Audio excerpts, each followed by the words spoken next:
My oldest brother, he had a good friend named JP Veriano, and he's probably 4 years older than me, and he was in the Air Force and flew drones, and I had him on my podcast, like probably first 20 episodes.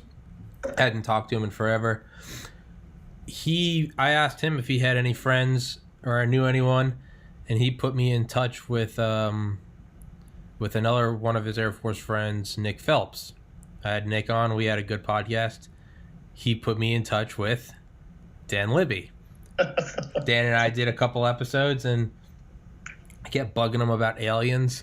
And he was like, I don't know anything about aliens. And he was like, he's like, I know a guy who was an Air Force historian. And I was like, yeah, man, ask him. And then finally, after 3 episodes, he's like, yeah, so that guy's my brother. And I was like, why did you withhold that the whole time? I was like, why didn't you just tell me that the first time?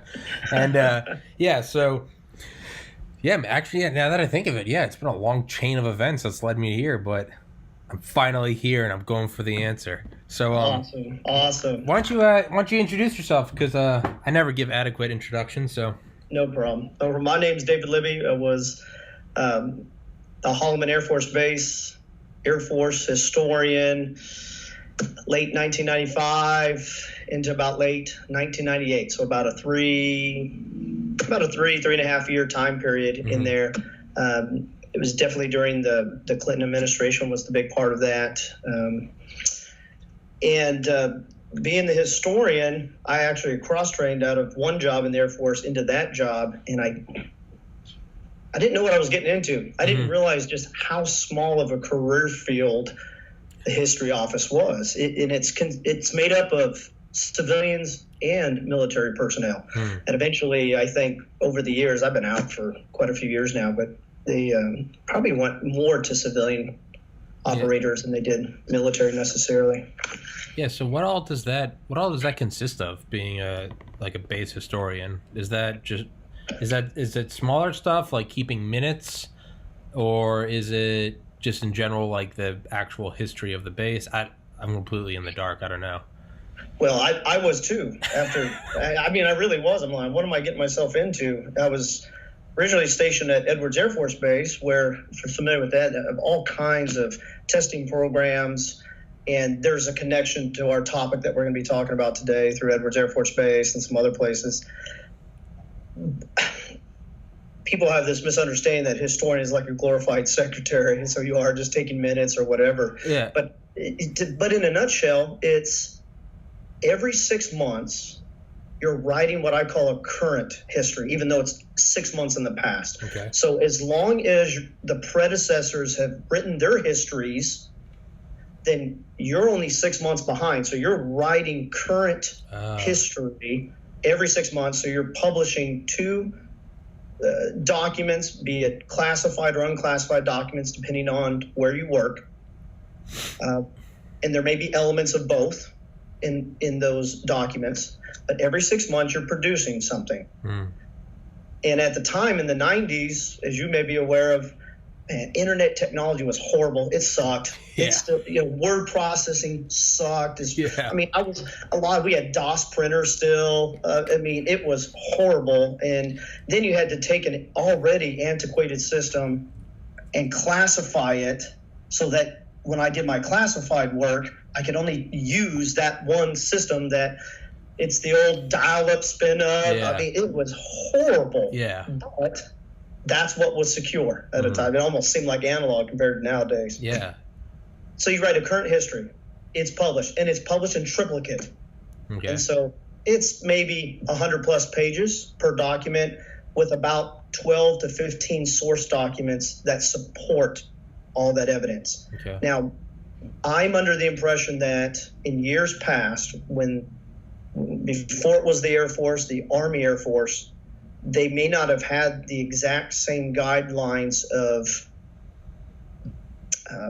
publication that I did when I was serving. So, for example, I couldn't tell you off the top of my head if it was triplicate when it was produced, when it was originally written, like it was when I was in during the 1990s. So, but they had copies. They had hard copies. They had digital copies, and then Air Force Command gets a copy, your base gets a copy, and then Air Force Command, nationwide, they get a commit. So it's all in the repository. All the information you can think of is there. And so when I wasn't writing history, I was reading history. And so I had this huge top secret vault in my office. I mean, I thought it was a bank vault with the dial-in combination, and you had to change it every so often. And it was a big deal, man. It was a big deal to walk into that. And I was a little lowly E4, trucked the whole history program for that base.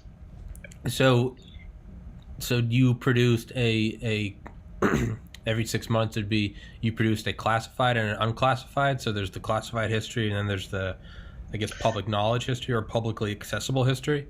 Well, the one when I was in, because of the weapon system that I wrote about, it was all classified. Right. And so I can only talk about so much of it, but it was the F-117A stealth fighter. Yeah. And so tracked its history from the deserts of Nevada. Yeah. And then when they became publicly operational, let's put it that way, that's when they got stationed at Holloman Air Force Base, and then that's where I kind of came in and kind of continued that history for about the 3 years that I was there. Yeah. So it was kind of interesting. So when people asked about you, before it was publicly operational, right? What was what's the go-to response? Just you didn't say that? Well, the go-to response is that the stealth fighter was operating years before anyone thought it was operational. Yeah. I mean, we're talking back in the 1980s, late 80s, it was operational, and people had no clue whatsoever what was flying over their airspace and hitting targets. Everyone going, what the heck was that? All of a sudden, you didn't even hear anything, even though it made sound. Yeah. But you didn't hear anything. You didn't see anything on radar. All you knew is that something just got blown up. Yeah. Yeah. And you have no idea how. Yeah. And then all of a sudden the ground team would come in and kind of mop up. So it was kind of interesting. Have you read I always bring up books on this podcast. Sure. I always say read. I listen on Audible and I don't read. It makes me sound a lot smarter. Everyone's always like, "Oh, you're so well read." I'm like, "Dude, I play video games, and what I do is I mute it because it's a video game I've played a million times." Right. So I mute it and I listen to audiobooks. And so that's my way of learning. So I'll be I'll be driving around, just blowing up cars, but I'll be listening to like a history of the ancestry of FDR. So when I pull these facts out of nowhere, it's always like, you sound so well read. And I'm just like, man, it sounds so much better than it looks. But that being said, have you ever read or listened to Skunk Works by Ben Rich? I've heard of Skunk Works. I haven't read that book that you're referring to. But I had to become somewhat familiar with Skunk Works, seeing how there's connection there with the F-117. Yeah. And so I'm not sure what the premise is or the argument or the claim is in that particular book. Maybe you can fill me in and I can kind of touch base on that a little bit from what I know. Oh, no, it was more just a history of his time at Skunk Works. It was just, but it starts with the F-117. Yeah. And it starts with they're doing like a test, and they're having it fly over some radar, and they're down there with the ground unit. And the ground unit, obviously, it's need to know, so all they know is they're testing a new stealth thing. But it was a special access program, so it was so secret that they had figured out like a geometric configuration that reduced its radar cross section to that of a ball bearing, that they didn't even let the people in the military in on that.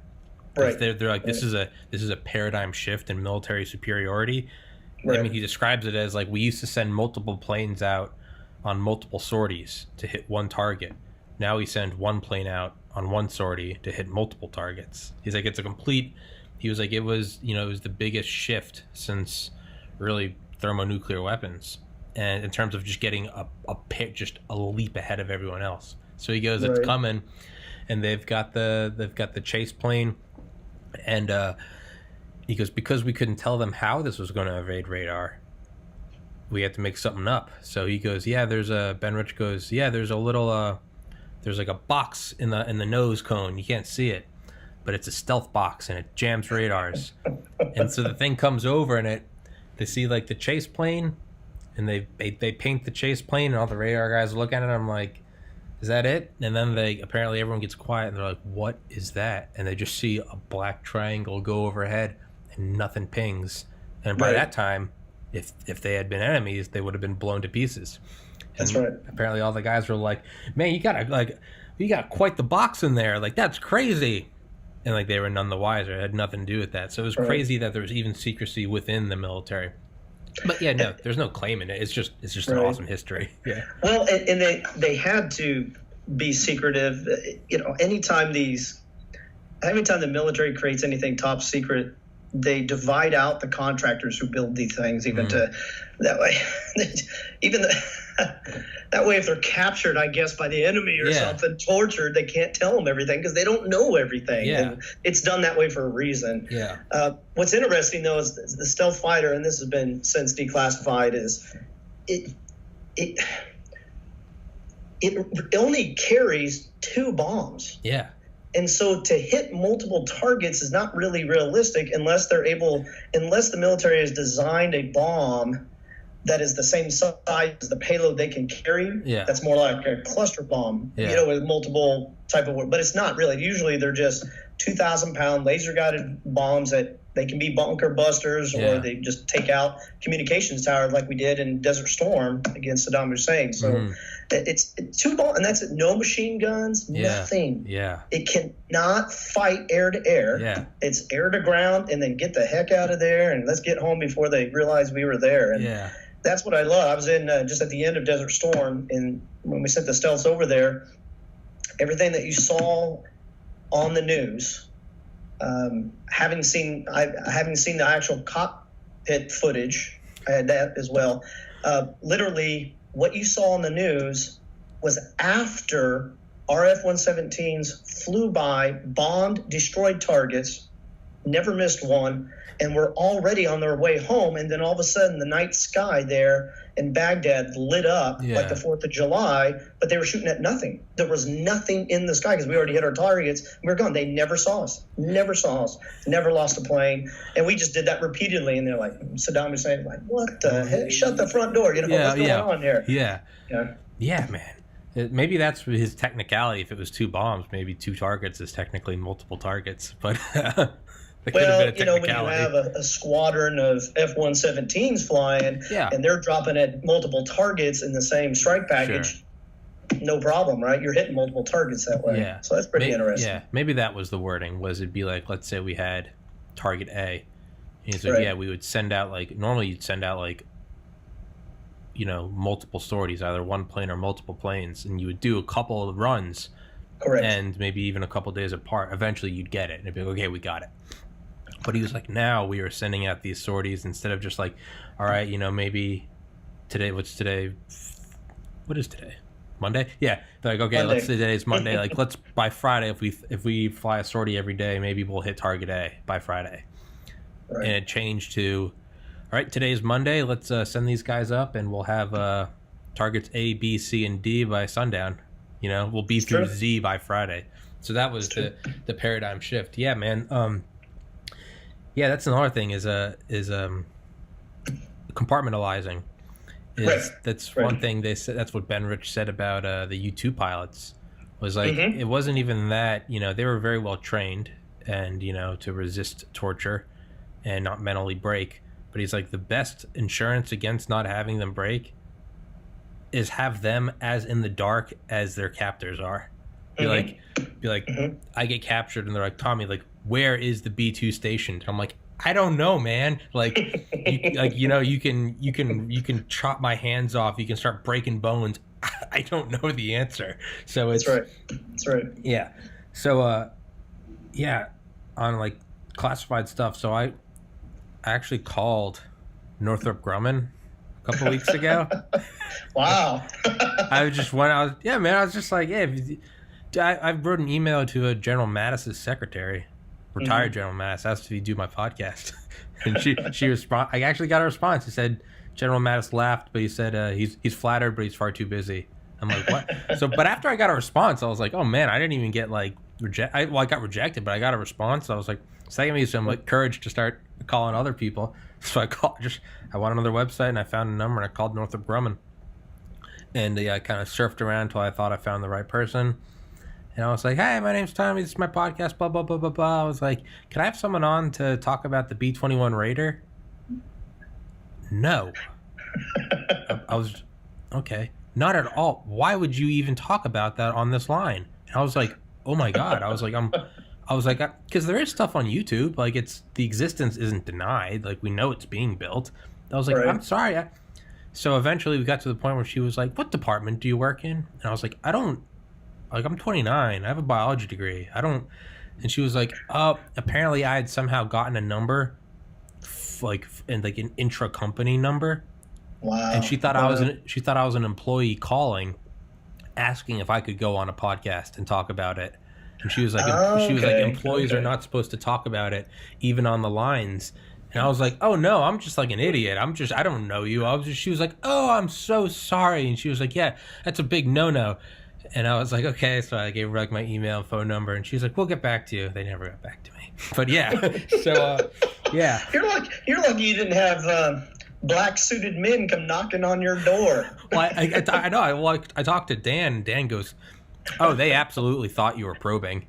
Like, yeah. She was I'm sure they, just like whenever we have fighters come close to our border and we escort them and we do the same to Russia, and we're probing response times. That's right. He goes, oh yeah, they absolutely think you're probing, And I was just like, oh man, like oh well. So yeah, Tommy, you're gonna get a knock on the door. Well, I was kept looking for like the black helicopter. Like I was hoping the American flag wouldn't like, hey man, I'm on our side. Like, but yeah. So not learning my lesson, the next day I called Lockheed Martin and tried to get them to talk about the SR-72 because they're more open with that.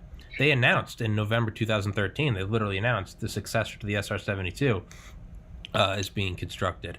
I was with my brother at the time who was doing research at Georgia Tech for the Air Force, and I remember him. I go, hey John, look, like they announced the SR-72 because I mean we have pictures of us like touching the SR-71 on the Intrepid at the aircraft carrier on Manhattan when we were like 5. We'd always loved this thing. So I was like, look, they announced the successor to the SR-72, and I go, they said it's going to be ready in 10 to 20 years. And he goes, they just announced that they're constructing it. It'll be ready in 10 to 20 years. And I go, yeah. He goes, that's Pentagonese for this has been operational for 10 to 20 years. And he goes, they're not building the SR-72. They're announcing the SR-73. And I was like, okay. So I called them and asked if I could get someone. I called their hypersonics department, and kind of got the same runaround. And I was like, you know what? Maybe I should stop calling defense contractors. Hey, look, when I was at the history office, some civilian book author of some sort somehow contacted the base, and they go through public affairs, and they goes to the wing commander, and all of a sudden, eventually, I get this phone call, and she wants to conduct research to write some book, and because I've never heard of this person, and I know what's in my vault, I'm going, what kind of clearance does this person have? Who are they? I mean, hopefully JAG and everyone else has done their background research on this person. I have no idea. But this person must have spent about a week with me, and I had to give them full access to the classified material as a civilian, and they're writing it down, which at the time, President Clinton was in office, and I want to say that it was his administration that passed some type of declassification bill or something like that. So many documents finally had become declassified and open to public view. And so maybe that was just a precursor to trying to get a jump on everybody else to maybe write books. I couldn't even tell you who she was anymore or the title of what her book might have been, but it was you get in that world, and I would say I wasn't even in the black op world, but you just get in that classified world and you're suspicious of everybody who wants to come into your office and just chat with you and do other things. So it was interesting. And as far as his day-to-day historian type stuff, it's pretty boring, quite honestly. It is. You're just reading reports. You're kind of synthesizing all this information, and then you write essentially just a long report, kind of a summary breakdown, if you will. Yes, there's specific details in there, and then it gets, people edit it and everything. It gets published, and unless something is happening, again, it's just boring work. And we had some interesting things happen at Holloman Air Force Base. And of course, it was all centered around the stealth fighter. We had our own support group as far as we call them pararescue in the military, and they're like our special forces to go get shot down pilots. And so they run HH-60 Blackhawks, and they go in behind enemy lines and they go get any pilots, whether Air Force or not. They're the ones that go in there. And then you have forward operator controllers, and what they do is they are on the ground and they laser paint targets too. So a lot of times you don't hear the Air Force side of what we do. You always hear SEAL teams and all this other things that they go in, which they do that too, of course.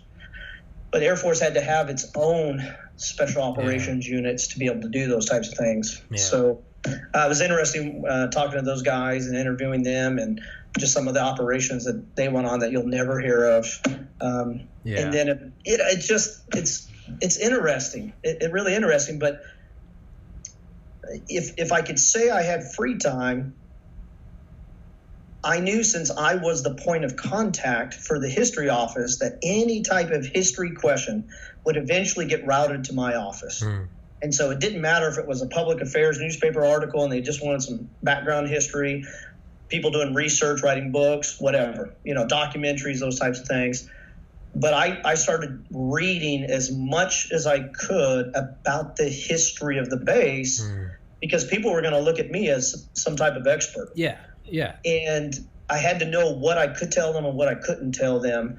And Holloman Air Force Base alone has a deep, rich history with the space program and with military units and with NASA and with, you could just kind of fill in the blank. It's amazing. I mean, it sits next to White Sands Proving Ground or Testing Ground. And so it's like the largest land-based weapons testing certainly in the United States, but almost in the world. But adjoining that, it has that alternate landing field for the space shuttle when the space shuttle program was running, and it landed one time out there as well, just to prove that it could be done at White Sands. So I mean, there's a lot of history there, and of course, if you talk to my brother, even off record, it just. It's all weather balloon operations out there, right? It's all which it was. It used to be. It really did. It used to be. I mean, that's what it used to be before the Air Force really kind of clamped took down. Over. Yeah. Dan's pretty tight-lipped about that. It always makes me upset. So, what do you know about at Holloman Air Force Base when? I guess we're going off into the weeds here. Sure. When allegedly some flying saucers were there tampering with ICBMs, or so the urban myth or the legend goes, that they were there tampering with ICBMs.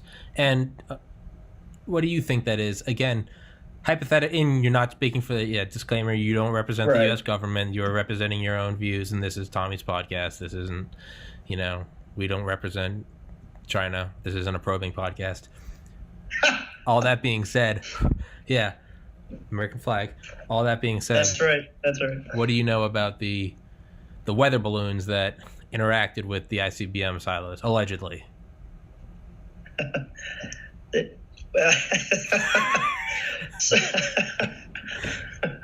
Remember, I can edit anything out. None of this is live. Sure, so if any part you're just like, hey, take that out, I can take it out. So, people totally misinterpret my laughter right there, right? It's, again, so much actually, Tommy, is widely publicized anyways. It really is. You can go into the public record and you can research all of this. But one of the so it was before it became Holloman Air Force Base, it was White Sands testing base, basically, essentially White Sands Proving Ground. And it's so important to remember the context when all of this was happening. Now you mentioned ICBMs, right?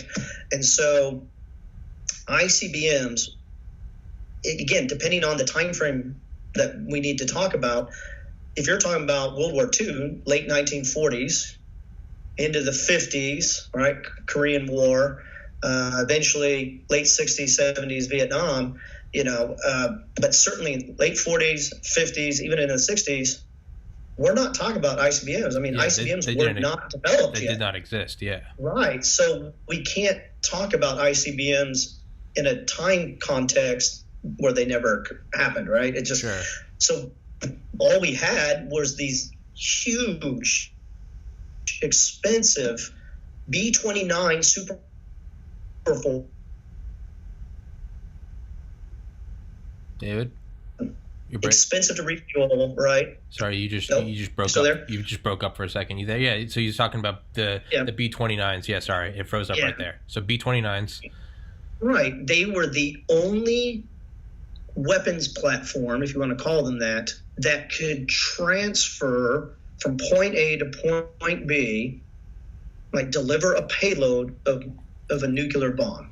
Yeah. That's all the U.S. had. Yeah. So no ICBMs, nothing like that. We barely, I don't even know if you could truly call them missiles in World War II, because the V-2 rocket was V-2. Designed by Germany in World War II. So everything was done with bombers, essentially. Nothing like it is today, of course. So you got to look at the payload. You got to look at the transfer system. What could carry a nuclear weapon from point A to point B and drop it successfully, hopefully, on the target? Yeah. And with an atomic bomb, it's like horseshoes and hand grenades. You just need to get close. Yeah. It's going to wipe out everything, right? Yeah. I mean, so it depends on the context. If you're talking about that context, certainly no ICBMs. So what did we have? We really did have high altitude, Mylar designed, Mylar material weather balloons. I guess is the best way to call it, but they weren't just simply weather balloons to send up a weather balloon to, in the upper stratosphere or something, Yeah. 15 miles plus, high. We're not just recording wind speeds and whatnot.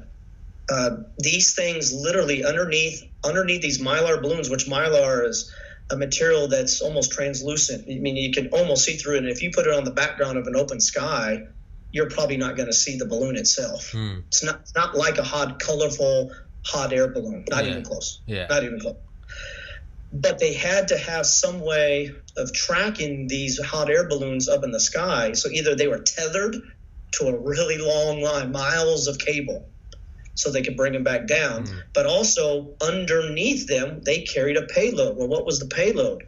All these really weird spaceship-looking saucer boxes that were made out of metal that carried radar equipment also. And we could, with what radar we had back then, you could send a signal up and ping the weather balloon, even though you couldn't see the weather balloon necessarily on radar. You could only see, if you knew where to look, you could see those metal objects. And let me tell you, they do. There's some on display out there at White Sands Army Base, and out there close to Holloman Air Force Base. They're side by side.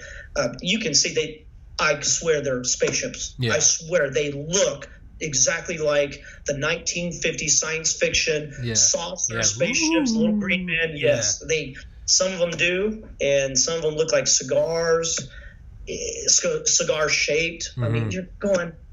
So it's not a surprise to me why people would think that. It really is. If you just look at the evidence there, I'm not surprised. Now, what do you do with them though? That's always the key question. Like, what do you do with these hot air balloons? We're in the atomic age now. Yeah. We've only got the B-29 that is strong enough to carry this heavy payload. I've been to Trinity site. I've stood at Ground Zero. Oh, really? I've seen them. Yeah, it's great. They open it up twice a year to the public there in New Mexico, so you can go. Hundreds, thousands of people go and visit this thing every year. But you're going, okay, that was the first time the atomic bomb was actually initiated. Then we send 2 over to Japan. those things are good size, and they're heavy. They're so heavy. Nowadays, what they put in an ICBM is small in comparison. What's so large is that rocket that has to go into a lower orbit, to transverse the globe to be able to hit your target on the other side. Yeah. That's the big part. The payload is small. Yeah. And you can carry multiples warheads. Those payloads, right? Yeah. So, now, not back then, man. One huge bomb to do the same thing that we can do with more now destruction with one ICBM, that type of thing. So how do you transport? How do you transport nuclear weapons where the enemy doesn't know that you're transporting them? I don't know. Put them on a balloon. Put them on a balloon. Maybe. Right? Maybe. Maybe. That's a suggestion. So put them on a balloon, send them over. They don't know what to look for, and all of a sudden you're dropping nuclear bombs. So maybe just tuck that in the back of your head for a little bit, and we can play with that a little bit and see. But there was no other way. Yeah. I mean, to transport nuclear weapons, perhaps. Japan tried to firebomb the U.S. with incendiary bombs strapped to balloons. I think they sent like 100,000 over the Pacific Ocean. I think one made it. Yeah. And I believe it actually killed someone like a year after the war. And it's the only, aside from Pearl Harbor, it's like the only mainland casualty of the war. I think so. Yeah, I think it was like 1946 or something. It was in like Seattle or something. Someone was in the woods and like an incendiary bomb went off. But it's not really a far-fetched idea. I mean, Germany was using hot air balloons and stuff too. We were using hot air balloons back in the Civil War. Yeah, and literally, we the North and the South, whoever was using them, would drop the equivalent of a hand grenade and take pot shots. Yeah. At the enemy using hot air balloons. So it's not that far-fetched in one sense. Now the question is, but what about the Roswell incident? Yeah, so... Right? How does this all tie in? Yeah, so I had a friend on the other day, and we were talking about this, and we actually kind of did some research during the podcast and made a connection.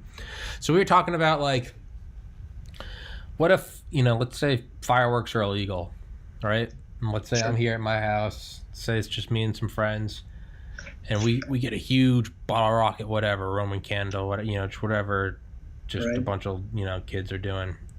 And we fire it off in the sky, big boom, maybe break some windows, right? 10, 20 minutes are going to pass, and eventually... Actually, I don't even know why I'm using this as a hypothetical. I vividly remember my freshman year of high school. Me and my friends shooting bottle rockets at each other. We'd like use trash can lids and like then we'd go back and hide in the garage and we'd wait for a couple minutes, and like sure enough you'd see a squad car roll by, and they didn't know exactly where it was, but they knew it was one of the houses in the cul-de-sac. So they come close and there's a little bit of time delay. So time delay and a little bit of they get within the area spatially. So the first nuclear test was on July 16th, 1945, Alamogordo, New Mexico, as you know, Trinity Test Site. Roswell was 8 days shy of exactly 2 years later. Mm-hmm. So July 16th, 1945, July 8th, 1947.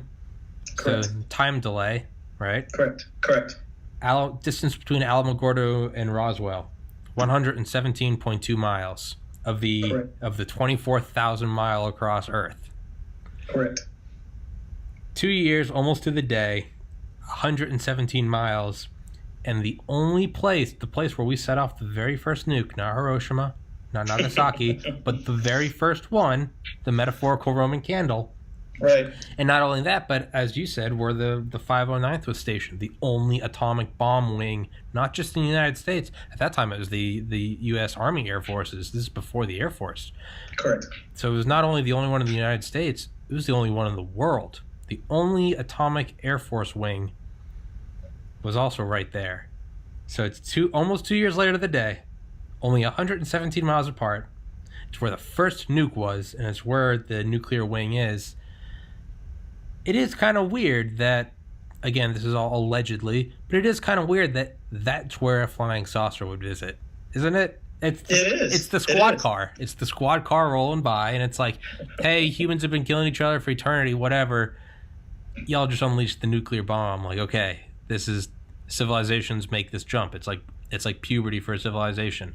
You've hit the, now you're not just an angry little kid. Now you're an angry kid, but you have muscle and a growth spurt, right? So now humanity is, we got this little temper tantrum, but now we don't have to throw dumb bombs or muskets. Now we're, what did Oppenheimer say? The power heretofore reserved for the gods. Like, right. That's so. What are your thoughts on that? Am I drawing too much am I anthropomorphizing it? Am I making too much of an easy argument?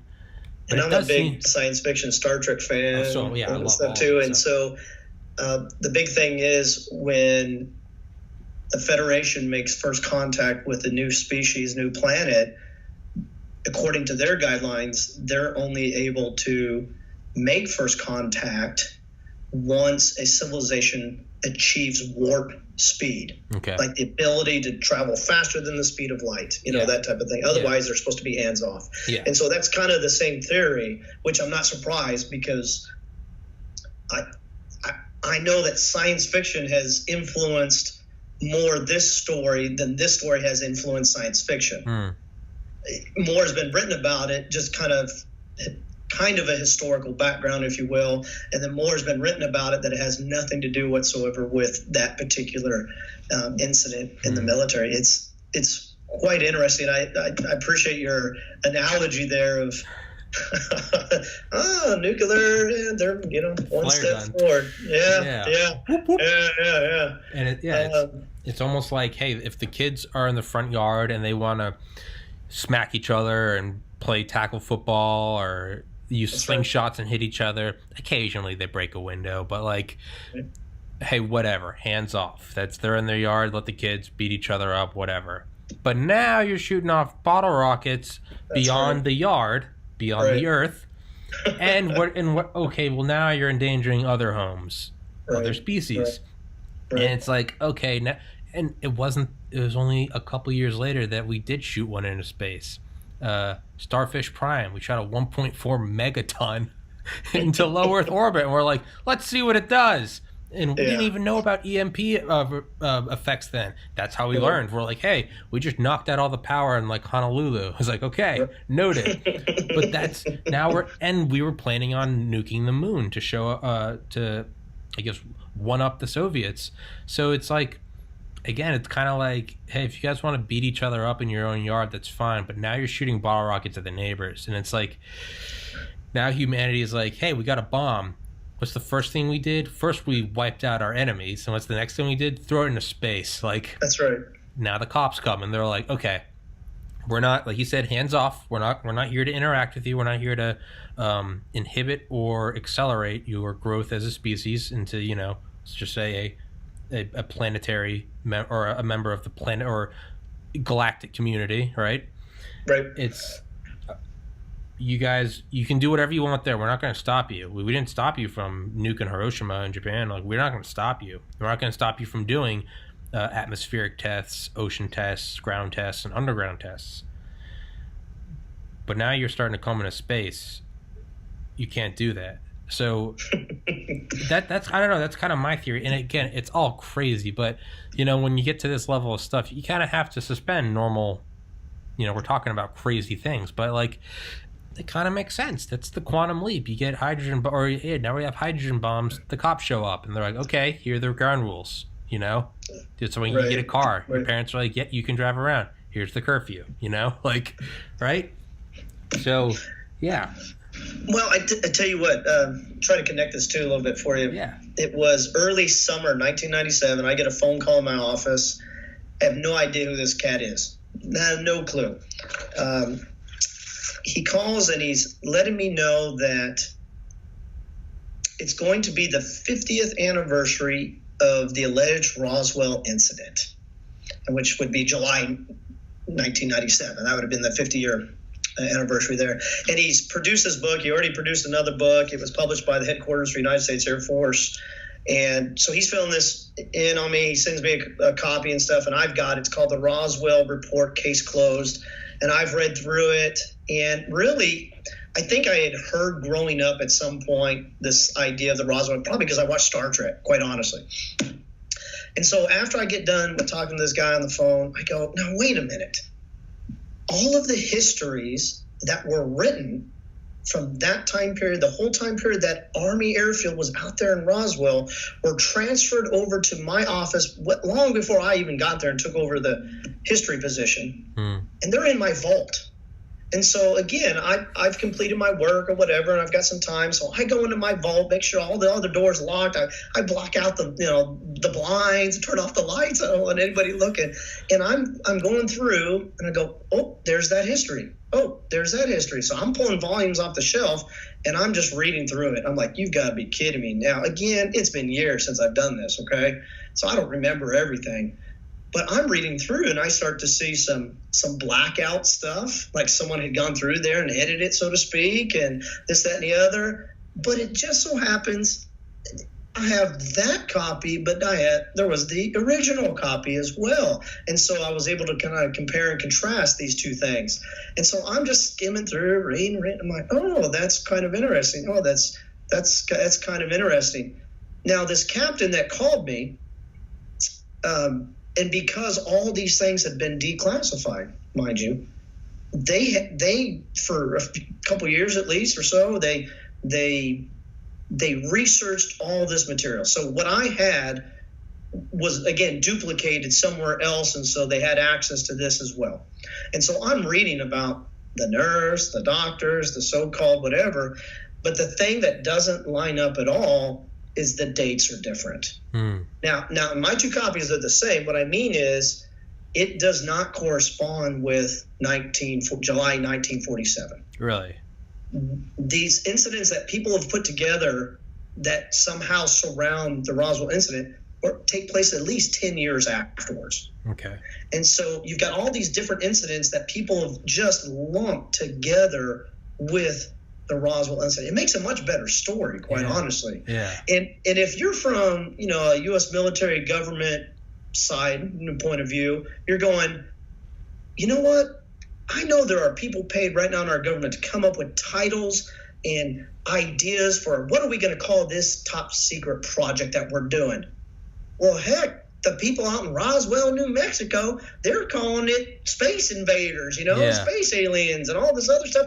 Let's just go with that. Yeah. They're going to run with it. Why do we need to come up with something to kind of put a top secret label on something we don't want the public to know right now? Yeah. But it had nothing to do with actual aliens, et cetera, et cetera. It's really quite interesting to, when I read through that stuff, I'm going, they're not even, 10 years is a huge leap just in logic when it goes to make that connection that, oh, this all happened. No, this all happened back here. Here's the evidentiary proof of that. And so we have trails. We have document trails for that. We have evidentiary trails of all of that. So it's pretty interesting. His book kind of helps summarize all that. Again, I was able to read a lot of the actual histories of that time period. Fascinating. If I wanted to, I could probably write a book about it myself just for fun and send it out. That would be interesting. But again, think about this. No doubt the U.S. government over the years, even since then, they come up with these crazy names for, okay, we're going to call it this, but it's really this, and we're trying to mislead not only our own population, but we have to mislead the bad guys, the people who want to steal our technology and our information, get it one up on us. I'm telling you, when the public generates it themselves and we do nothing to try to stop it, or we use reverse psychology to kind of encourage it in a way. Yeah. Oh, no, of course not. It's not aliens. Well, what is that going to do? Yeah. It's going to continue that, oh, yeah, it's aliens. Well, I tell you what, the 50th anniversary came, and it was crazy. My phone was ringing off the hook. I'm trying to answer questions about the Roswell, and I'm going, I wasn't there. What are you talking about? I wasn't even a twinkle in my dad's eye. My grandpa had just got back from fighting in World War II, and you want to ask me about the Roswell incident in 1947. What do you got? Right? Just call after call. And if you've ever seen pictures or visited Roswell, New Mexico, I've been there plenty of times. That is a huge tourist industry there. Without aliens in Roswell, there is no Roswell. Yeah, it's nothing. There's no reason to visit Roswell, New Mexico. Yeah. There really isn't. Yeah. But I've been there. I've been to the museums. I've been to see stuff, and I go, no, that's not right. Oh, no, that's not right. Where'd they get that green, funny-looking guy? No, that didn't happen. So it's interesting, though. Go ahead. It's interesting. No, I mean, it's definitely advantageous to, black projects. If the people think it's a UFO, let them think it's a UFO. Why not? Because it's just you're not going to be suspecting, hey, do they have, because what is the U.S. government? Do they have a black triangle that can evade radar? No, it's UFO. Well, it's kind of like in World War II, the British started sowing seeds. They made up a rumor and kind of spread it into Germany, and that's where the whole myth of eat carrots to have good eyesight. They said that their airmen and their sky watchers had all been eating carrots, and that's how they could see the German planes coming in. It's because they didn't want the Germans to know that they had radar. Right. So it's better for you to believe in some urban myth than it is to go, wait, do they actually have something? Because if it's just they're eating carrots, then it's like, whatever. But if they have radar, then all of a sudden you become a target for sabotage. And so if the people, and by relation other state actors, think that it's a UFO, well, that's perfect. You don't want them to become looking at your stealth bomber. You go, oh yeah, we don't know what that is too. That's definitely not aliens. Like, thank and what's God, a UFO? Yeah. Unidentified flying object. And if I, the layperson, don't know the civilian population, I'm looking at something that just flew over my head or dropped in my backyard in 1947, Roswell, New Mexico, Mr. Podunk Farmer there going, what the? What is that? It's a UFO. Yeah. Because he don't know what it is either. Yeah. No, that's another thing that never gets really addressed, is that a UFO is subjective. It cannot be incorrect.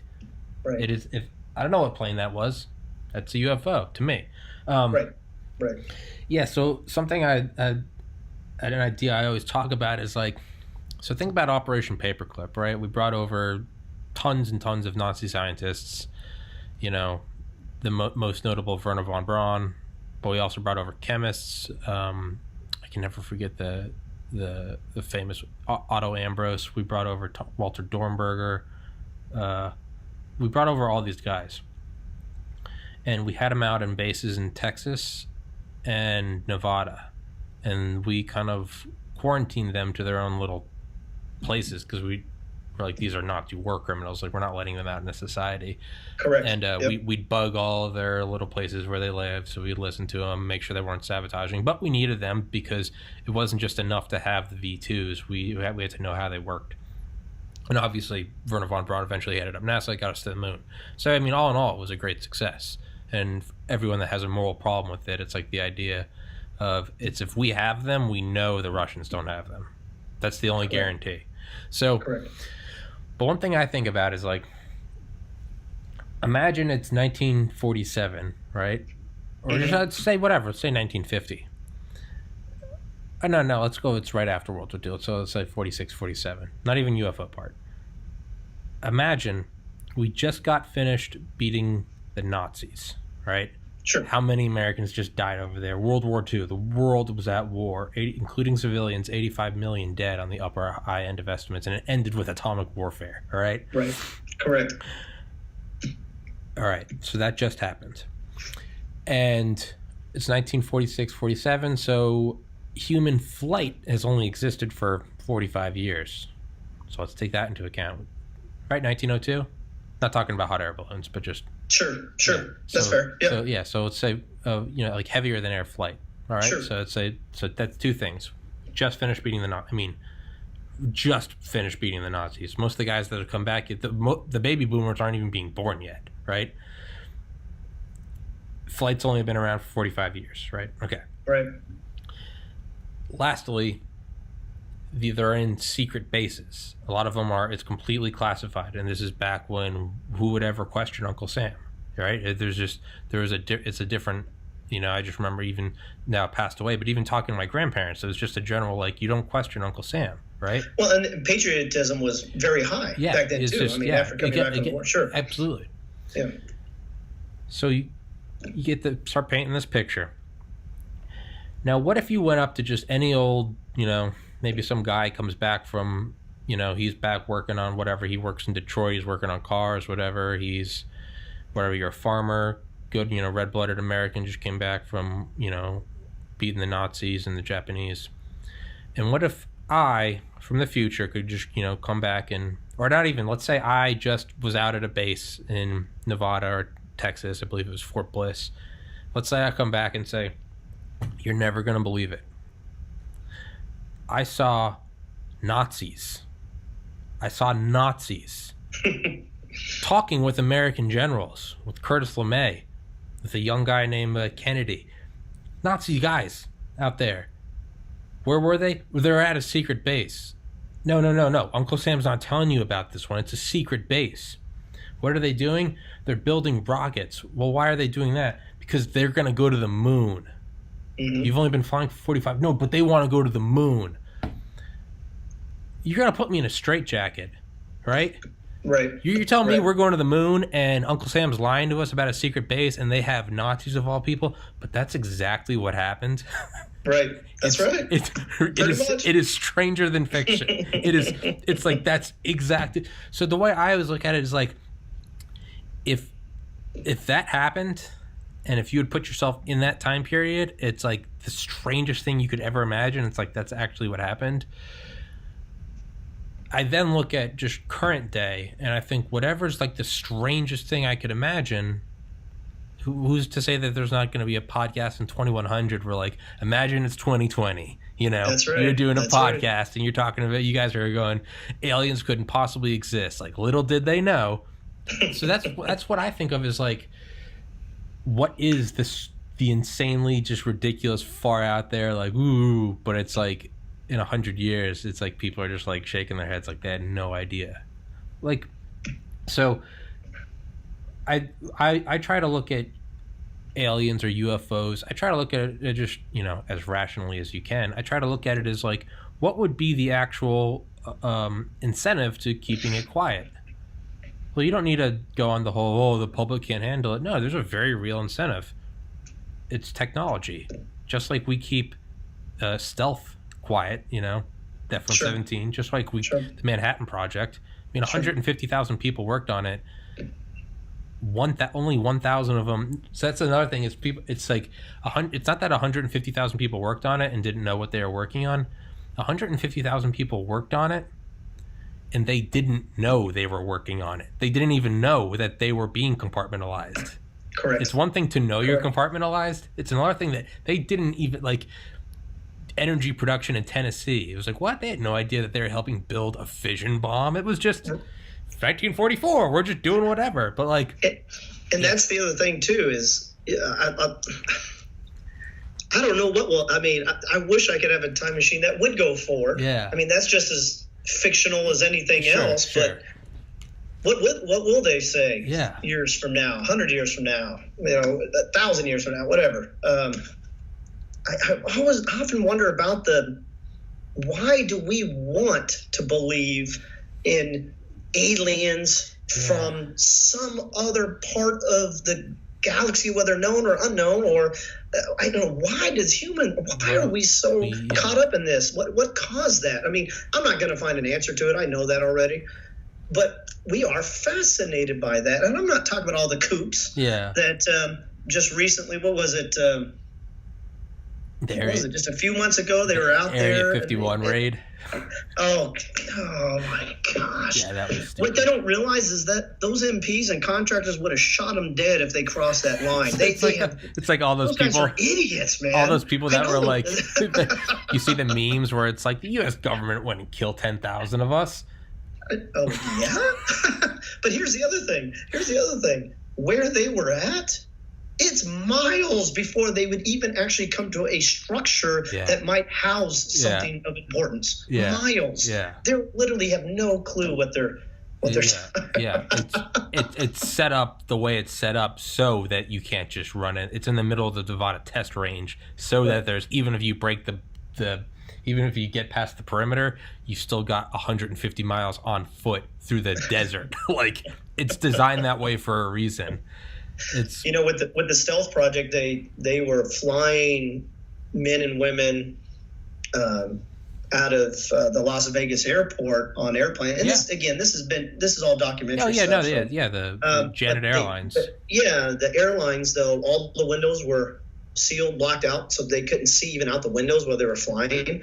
And for the longest time, they didn't know exactly where they were going either. All they knew is that, okay, I got in an airplane in the desert, and when I got off the same airplane, I'm still in the desert, but I don't know what desert I'm in. As far, whatever. And they may have taken different flight patterns and flight time to kind of mix it up in their mind psychologically too. Absolutely. But it happened all the time, and it's called the Tonopah Test Range. That, in actuality, Area 51 was a civilian creation. There is no Area 51. It might be Area 52, but there is no Area 51. And I don't even know how that caught on, honestly. You're just going, where's this Area 51? I searched my records for it, too, because I knew somehow that was going to come into play with this Roswell incident and stuff. I'm like, there's no mention back then of an Area 51. What is mentioned is that Roswell Army airfield that you mentioned. You got White Sands Proving Grounds out there. Groom Lake. It's right. Yeah. Huge, this test range and everything. You're going, that's what's mentioned. None of this so-called Area 51, and I think that's more sci-fi than anything else. It really is. I think they probably just let the public run with it. Why not? The only explanation I've heard is like because the Nevada test site is massive. It is. It's like, isn't it like larger than Rhode Island? It's like, it's the biggest government parcel, but I think it's bigger than, I think I heard it's bigger than Connecticut. It's insane. It might be. It's if anything, it's close to the size, approximately, let's say, for argument's sake, of even the White Sands testing range. And the White Sands testing range is basically the southern end of Albuquerque, New Mexico, all the way down into Texas, at the northern end of Fort Bliss Army base, basically. I mean, it's miles of. It's insane. And well, again, New Mexico, though, is the fifth largest state in the entire United States. Yeah.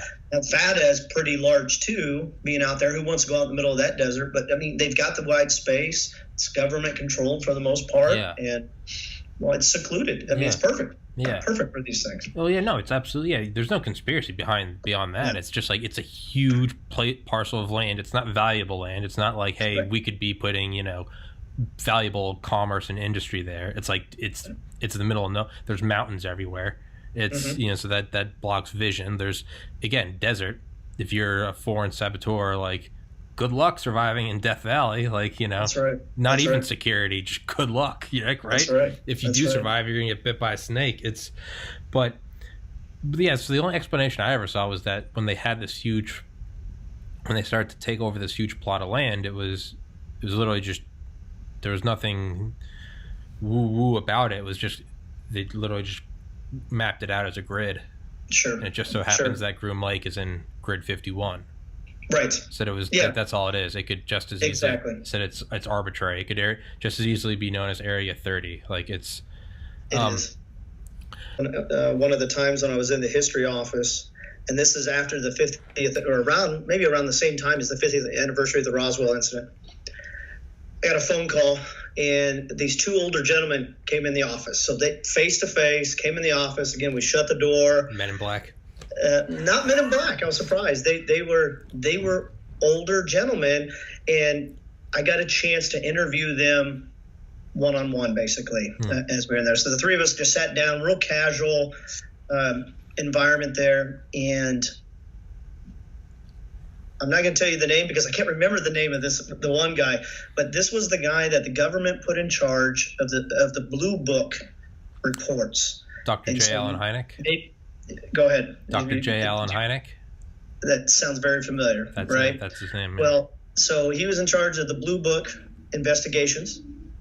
And then the other gentleman was Joseph Stapp. Now, Joseph Stapp, a retired colonel, if I remember right, and one of the things he was famous for is since White Sands was a testing base, this cat sits on a rocket-powered chair.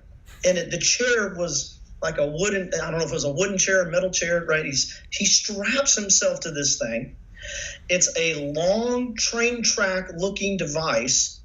They light that sucker off. Yeah. He breaks the sound barrier on land while basically really not in any type of special outfit or gear.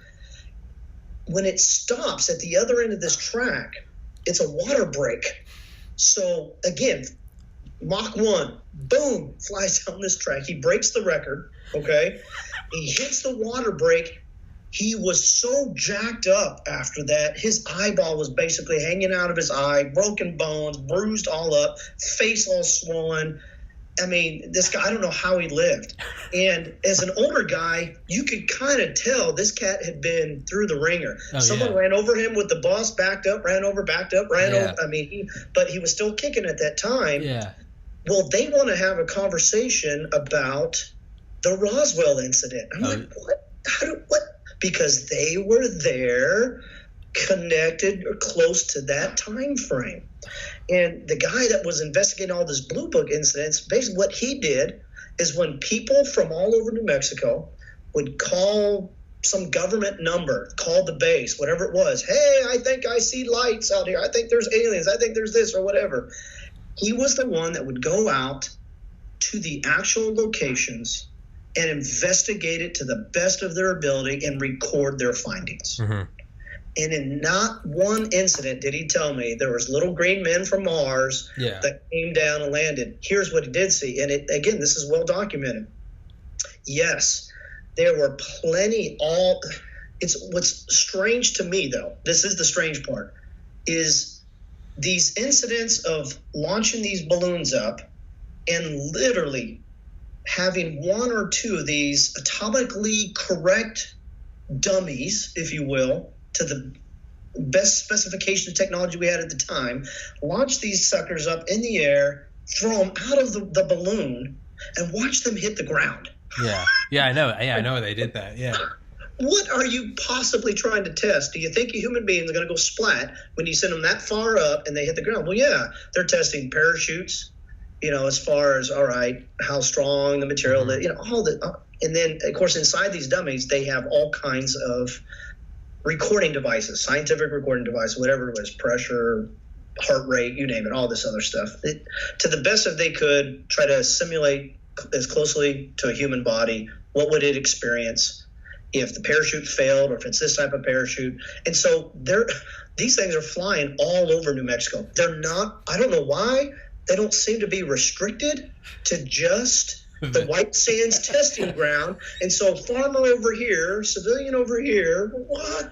All of a sudden, they don't see the balloon, but then they see this thing fall from the sky. They come up on it. What the heck is that? What are you going to say in 1947 if you happen to see something? Or even the 1950s? When was H.G. Wells' War of the Worlds produced, right? Yeah. Green Martian, all this stuff coming together. It makes a great story. Yeah. But they have some of these, at least they did at the time. They had a couple of these on display at the White Sands History Museum, Air and Space History Museum there in Alamogordo, New Mexico. While I was the historian out there, I built a display separate from them, but they have those in the museum. You could probably go online and see the pictures of these things. I don't know how you look at this and go, that's an alien. None of the actual pictures I've seen in the history documents and everything that I even had in my office, I don't know how you make that leap from, okay, that's an alien. Now, again, if you use the strictest definition of the word, that's alien to you because it doesn't look like you. It's foreign. Sure. It's different. Yeah, it's alien. It's alien. I get that. But this guy investigated all that, and he going, David, there was none of that. You may have heard stories about, the lights in the sky, they're swamp gas. And I go, it's a desert. There's no swamp in the desert, right? Yeah. I'm going, but I grew up in Southern California. I was stationed at Edwards Air Force Base, got restationed at Holloman Air Force Base. I lived in the desert most of my adult life, and I tell you what, the sun sets out there, the sun rises, the lights in the sky that you see sometimes when you're out in the middle of the desert, you really can't tell what they are. I mean, you really can. To say they play tricks on you at times, I agree with that. I mean, just seeing different light phenomena. It's not the aurora borealis, the northern lights, of course, but you just go, well, that's really interesting. It's reflection of something or this, that, and the other. And he was able to prove all that none of that stuff that was called in during those times were actual aliens. And then you got, like I said, this Joseph Stapp guy just blowing records left and right. He was living during that time period as well. I don't know if they're even alive today. I mean, this was almost 20 years ago since I've been out. Now, this is back in 1997 that I talked to them. But it's, I think, part of this mystery. Reason why it's still a mystery is because Holloman Air Force Base has had that rich, deep history of everything.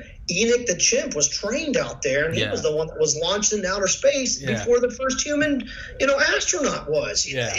And they still, when I was there, they still had that test facilities, buildings and stuff. And let me tell you, there were still protests going on during that time frame because, we were abusing all the social justice warriors of that time period. They weren't even called that, but they were protesting, cruelty to animals and this. I'm like, I don't know about you, but I'd rather send a chimp up there first before I go up there. Yeah. We don't. Anyways, Holloman Air Force has all this wonderful history that a lot of it is still somewhat classified because of the weapon system platforms and everything that they have there. And now it's it's a premier F-22 base. So stealth fighter has been retired years ago. It got replaced with a fighter wing again with the F-22s, and a lot of that weapon platform is still classified as far as what it really can and can't do, and that's fine. I mean, we need that type of protection in this country. We don't need to let all of our enemies know what we can and can't do. But really interesting. There's a lot that has happened out there during that time period.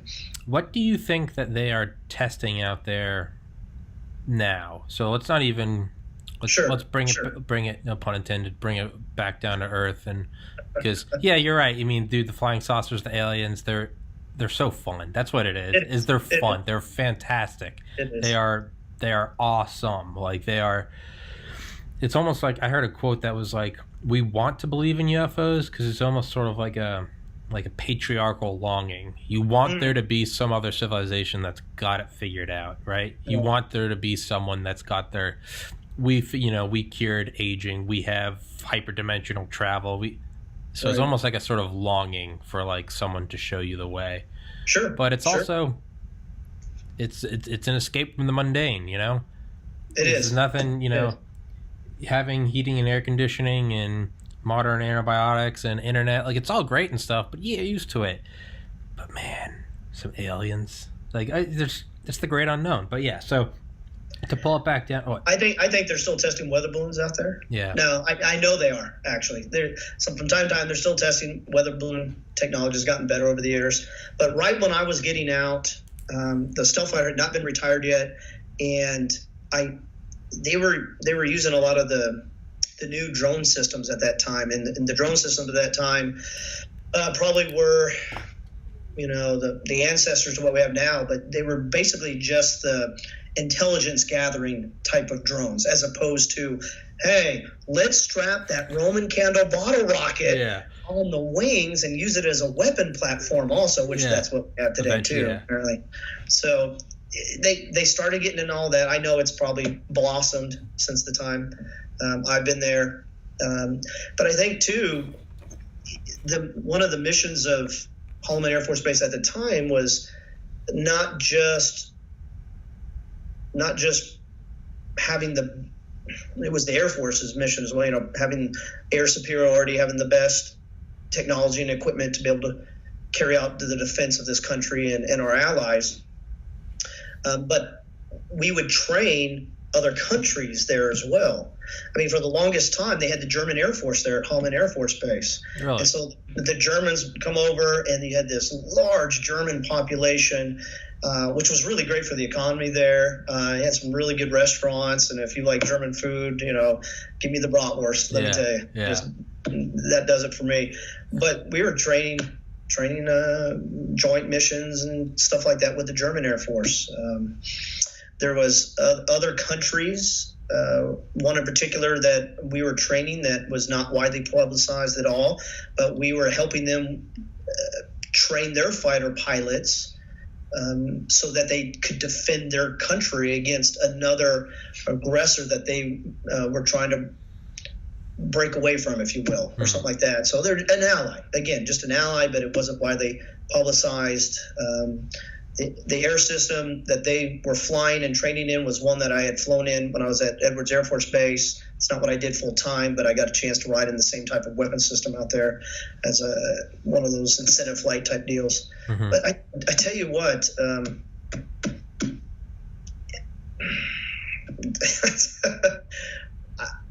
I think again, I've been out for a long time, so I think the main thing is it's that F-22 weapon platform. An amazing piece of technology. The thing could do about Mach 3, unclassified Mach 3 without even kicking in the afterburners. You think the F-22 can do Mach 3? It can do a lot more than F-3. But what I'm saying is, here's the difference. So the stealth fighter, for example, right? Just make a quick comparison.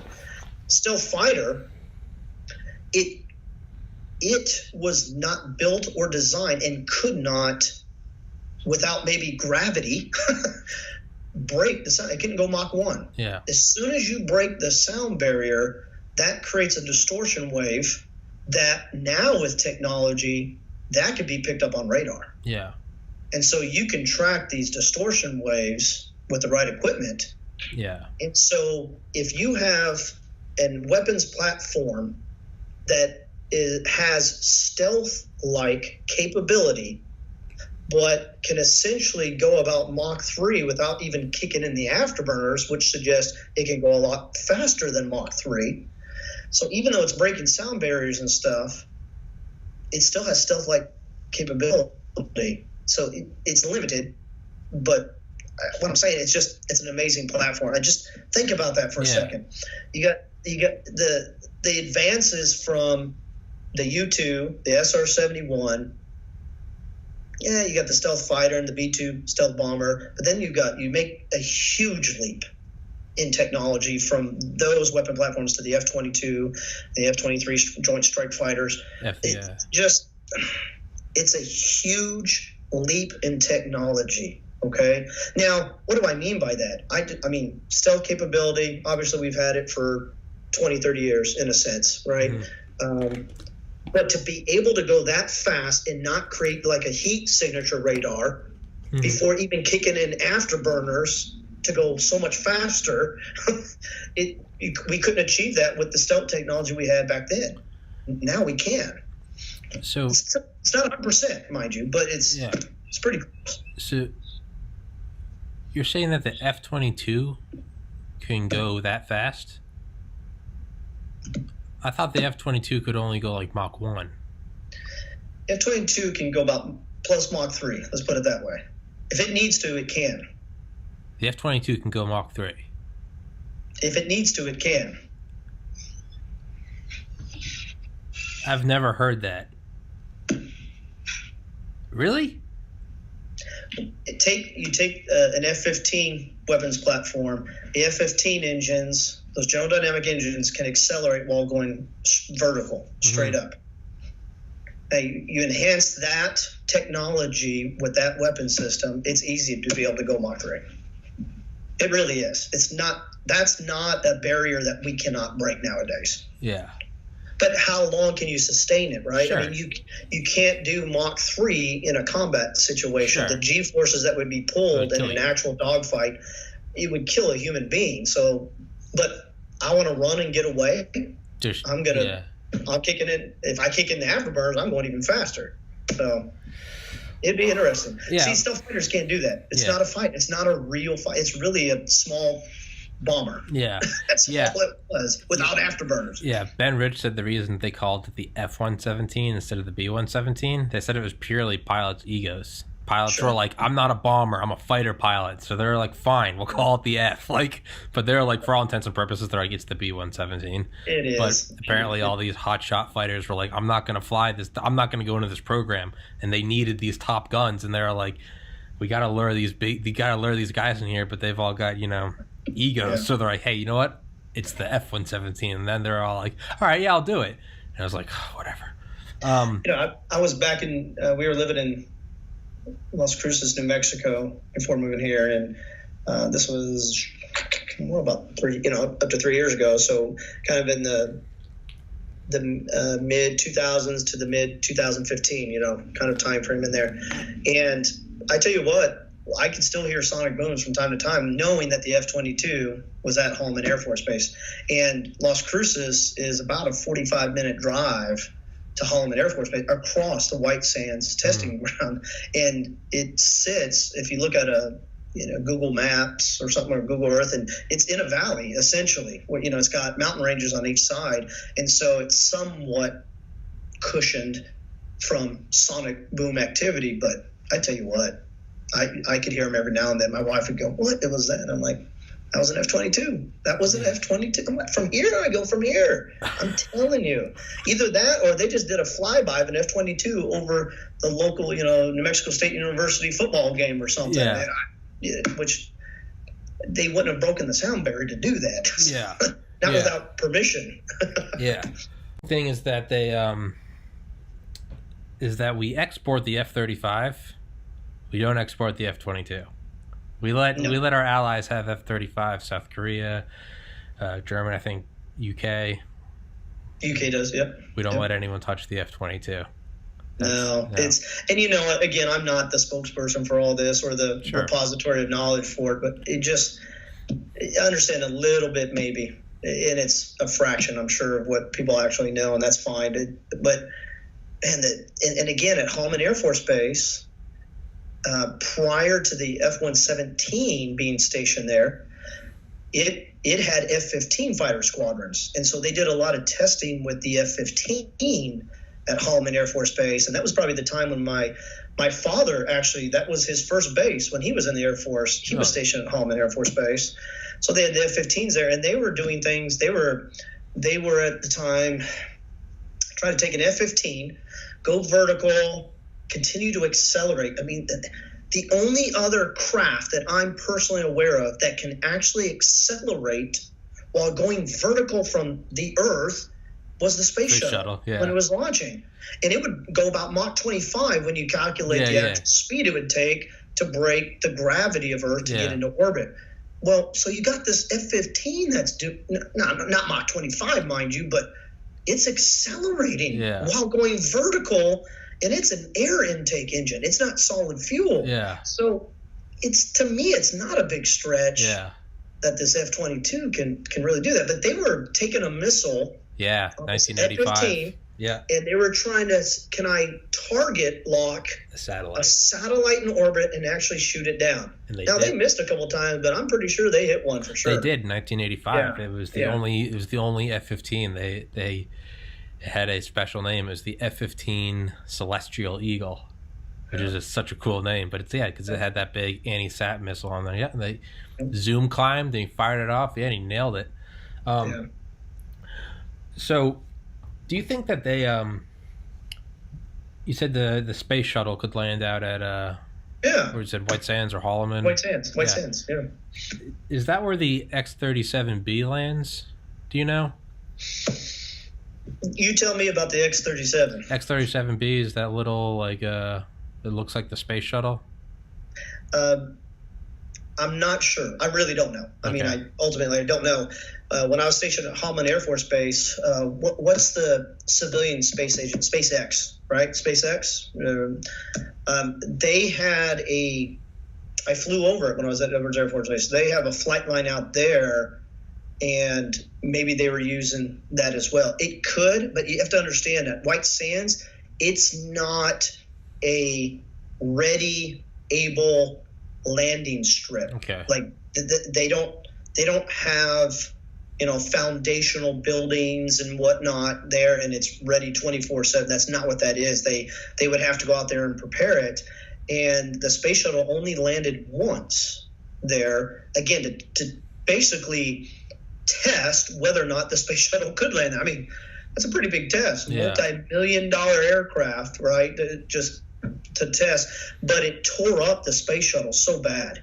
Now, here's the thing. It gets torn up when it comes back into orbit anyways, but then you land on essentially a dry lake bed that's made out of gypsum. And gypsum is that crystal that's a different type of crystal than just sand crystal. And it tore everything. Not only did it tear up the space shuttle even more, but it also kind of tore up the other equipment that was nearby to help support the landing of the space shuttle. So they only did it once. They haven't done it since then. But they know if they had to in an emergency, they could use that. And now when I was there, again, as being the historian, one of the things I recorded was there was a unit at Offutt Air Force Base that was responsible to be on standby any time that the space shuttle was in orbit and was going to come back down, because there was alternate landing sites in the world, not just in the United States.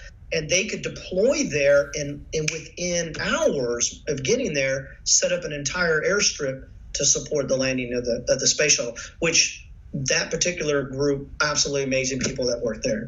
I've never seen anything like it, to basically go to an empty desert, so to speak, right? And then set up, a flight line and a command center to be able to support something like the space shuttle come down. Now, we don't have that, but going back to your other question, I suppose they could, if they wanted to, land there, but it's not ideal. You might as well just land at that strip there by Edwards Air Force Base. You might as well land at Edwards Air Force Base. But as you recall, the space shuttle, that program stopped landing at Edwards Air Force Base because of cost. Yeah. It was just easier to land on the flight line back in Cape Canaveral in Florida. Yeah. It was just, why not just land it where you're going to rebuild it and shoot it back again? off. Yeah. Makes sense, right? So it's too bad. I saw the space shuttle land 4 times when I was in elementary school in Southern California. We took field trips out there. That's so cool. Most amazing thing I've ever seen. 4 times I got to see it land. That's so cool. Yeah. Yeah. I have my own theory that the space shuttle was again, it's a fun theory. Sure.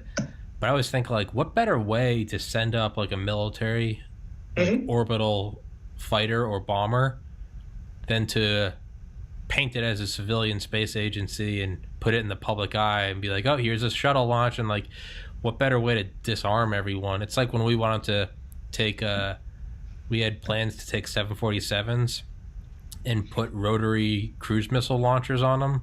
There was another plan that was to actually put 3 ICBMs in a 747, and they'd be able to drop them over the ocean and then go into orbit. I mean, what better way to just, don't look over here, it's just a 747. What better way to shroud a military, an orbital bomber, than to just put it right in the public eye and be like, oh, it's NASA. But Right. Well, and that wasn't my area of expertise or anything, and it's not something that I've followed as a historian, not for that. But like you said, it's interesting theories, and I'm pretty sure that there were classified military operations that NASA conducted because they are a part of the federal government. They have a budget. They need to do those types of things.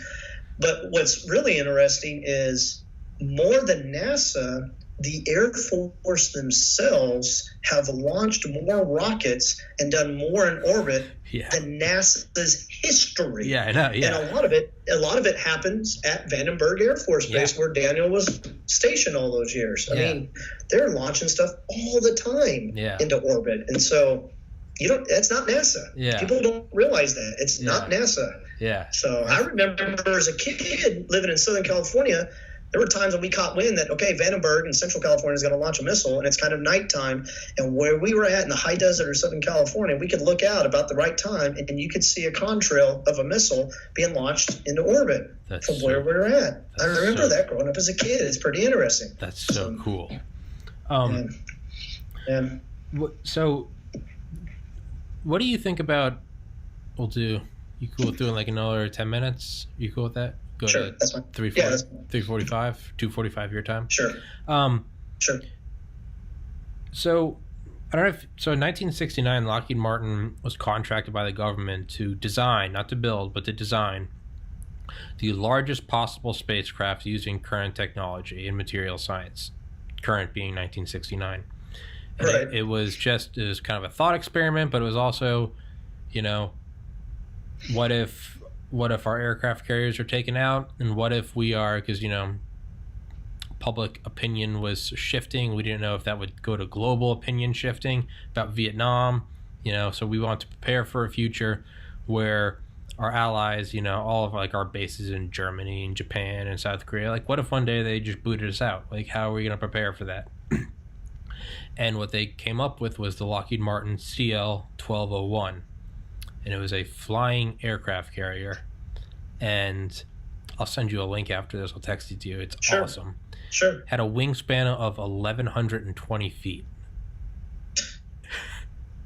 It was powered by I think a 2 gigawatt nuclear reactor. It could stay aloft for 41 days. Go at 30,000 feet. Too big for an airport, so it had 182 lift fans, 747 engines in the wings that would go vertical. So I think it was like 50 on each wing, and then there were banks in the nose. So it was just wow. And this thing would obviously never built, and it would carry 22 F4 Phantoms, 11 in each wing, not under, in. The wings were hangars, and it was supposed to have a crew of 845.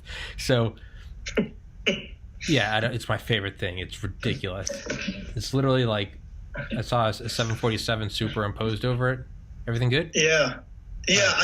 You reminded me of a book.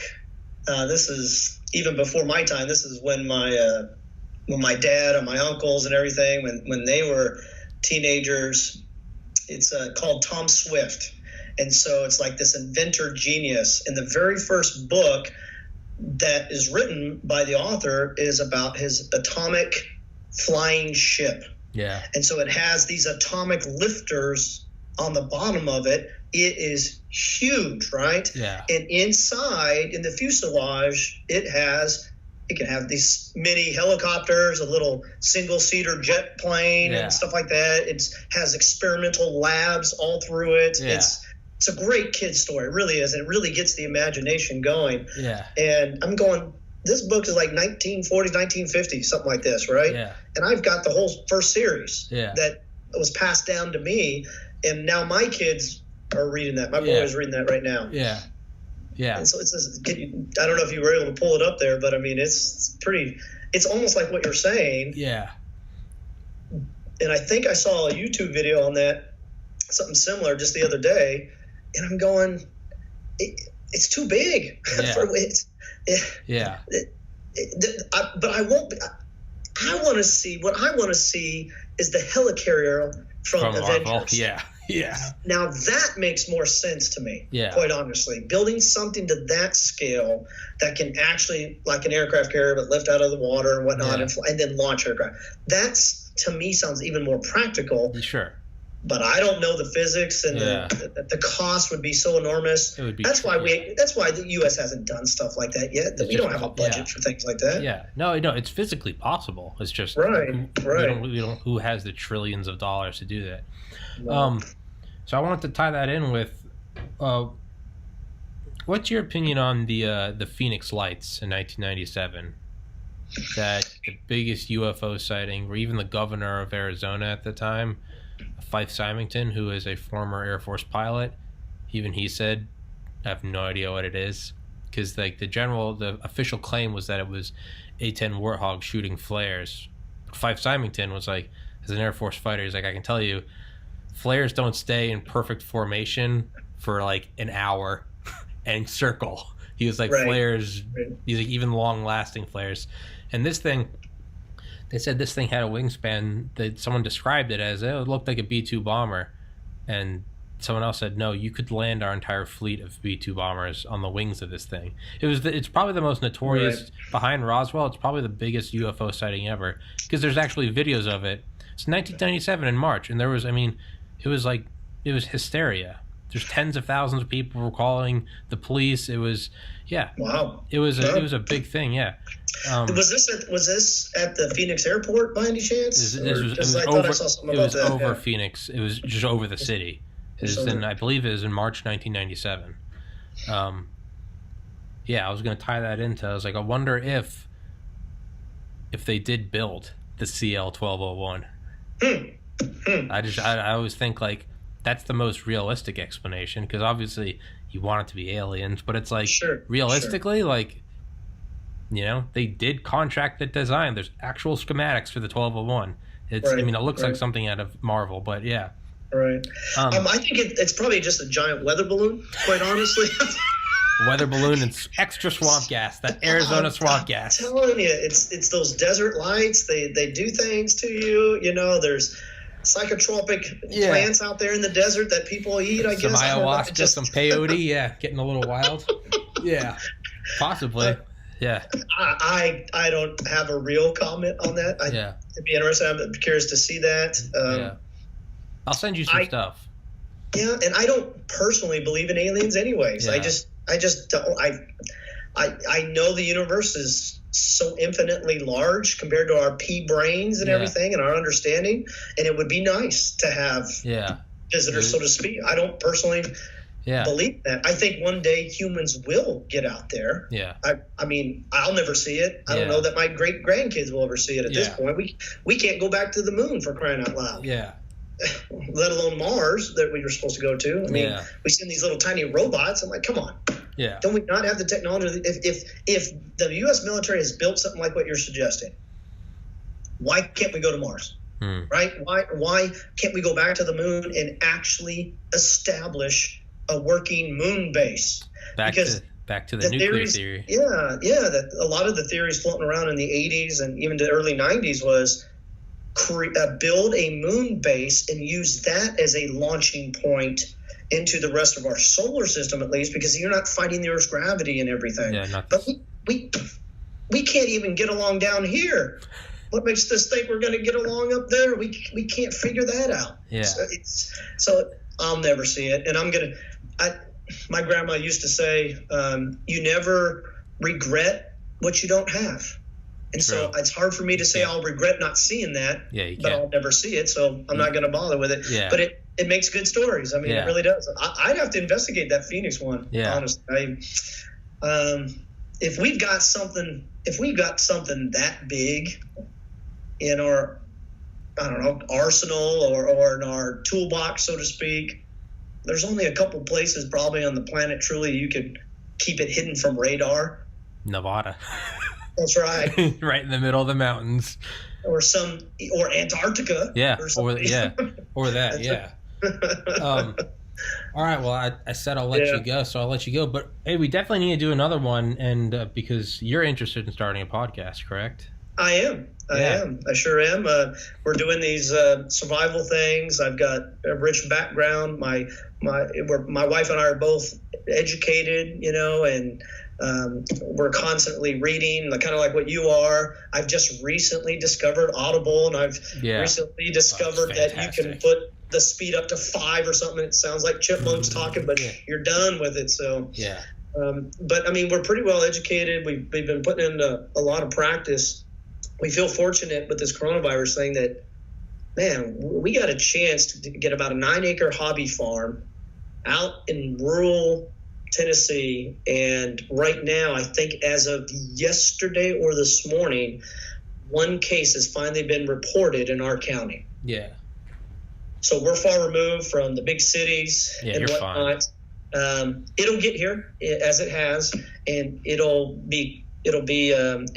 looks like it's gonna follow the same pattern. There's a case, another case, then there'll be a cluster, and then all of a sudden it'll boom and exponentially grow before it goes down again. Yeah. And that's what we're seeing in the big cities around us. That's exactly what happened in New York. One case, then another case, then a cluster, and then before you know it, boom, it's exploded, and they can't keep up. Yeah, I mean, that's the viral nature of it is literally, exponential explosion. But it's the hope is that we can get through the peak, because if you get through the peak, you're fine.